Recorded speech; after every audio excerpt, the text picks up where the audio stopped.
Viewers, আসসালামু আলাইকুম। একটা নতুন টিউটোরিয়ালে আপনাদের সবাইকে স্বাগত। আজকের এই ভিডিওটিতে আমি আপনাদের দেখানোর চেষ্টা করব যে ফেসবুকের ফলোয়ার অপশনগুলো কিভাবে আপনার প্রোফাইলে শো করাবেন। আমরা অনেকে ভিডিও দেখি যে কিভাবে ফেসবুকের ফলোয়ার অপশনটি চালু করা যায়। এই নিয়ে আমার অলরেডি একটা ভিডিও দেওয়া রয়েছে, আপনি ভিডিওটি এখান থেকে অথবা আই কার্ড থেকে দেখে নিতে পারবেন। ভিডিও অনুযায়ী কাজ করার পর আমরা দেখা যায় যে ফলোয়ার অপশনটি অলরেডি চালু হয়েছে, কিন্তু ডিসপ্লেতে আমাদের শো হয় না, তো আমাদের প্রোফাইলে শো হচ্ছে না। আপনার এই ফলোয়ার গুলো কিভাবে প্রোফাইলে শো করাবেন তা নিয়ে আজকের এই টিউটোরিয়াল। আজকে আমি আপনাদেরকে ছোট্ট একটা টিপস শেয়ারের চেষ্টা করব, যার মাধ্যমে আপনার এই ফলোয়ার অপশনটি চালু হয়ে যাবে। আপনারা দেখতেছেন টেক টেনজার ইউটিউব চ্যানেল, পুরো ভিডিও জুড়ে আপনাদের সঙ্গে আছে আমি নয়। চলুন তাহলে শুরু করি।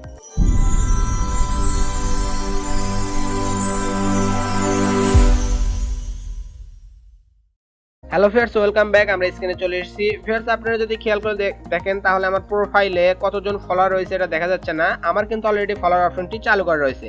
এখন দেখি যে কতজন আপনার ফলোয়ার রয়েছে সেটা কিভাবে আপনি আপনার প্রোফাইলে শো করাবেন, যাতে আপনার ফ্রেন্ড সার্কেলরা সবাই দেখতে পারে। ভিউয়ার্স, এর জন্য আপনার একটা অ্যাপসের প্রয়োজন হবে, ফেসবুক লাইট অথবা ফেসবুক অ্যাপ। সো আমি এখান থেকে ফেসবুক লাইট অ্যাপটি ব্যবহার করব। এরপর এখান থেকে যে থ্রি ডট আইকনটি রয়েছে এই আইকনে একটা ক্লিক দিবেন। এরপরে আপনি আপনার প্রোফাইলটিতে একটা ক্লিক দিবেন। প্রোফাইলটিতে ক্লিক দেওয়ার পরে এরকম ইন্টারফেস শো হবে। আপনি একটু স্ক্রল ডাউন করলে এখানে দেখতে পারবেন এডিট পাবলিক ডিটেইলস, এই অপশনটিতে একটা ক্লিক দিবেন। এরপরে আপনাদের সামনে এরকম অপশন শো হবে। আপনি একটু স্ক্রল ডাউন করবেন, দেখতে পারবেন এখানে ইন্ট্রো লেখা রয়েছে। এরপরে এডিট, এই অপশনটিতে ক্লিক দিবেন। সো এডিট অপশনটিতে ক্লিক দেওয়ার পর আপনারা এখানে দেখতে পারবেন টিক মার্ক দেওয়া রয়েছে, অর্থাৎ যেগুলোতে টিক মার্ক দেওয়া রয়েছে এইগুলোই শুধুমাত্র আপনার প্রোফাইলে শো করবে। এরপর এখান থেকে দেখতে পারবেন ফলোয়ার। এরপরে এখানে টিক মার্ক যদি আমরা দেই তাহলে এই ফলোয়ার অপশনটি আমাদের প্রোফাইলে শো করবে।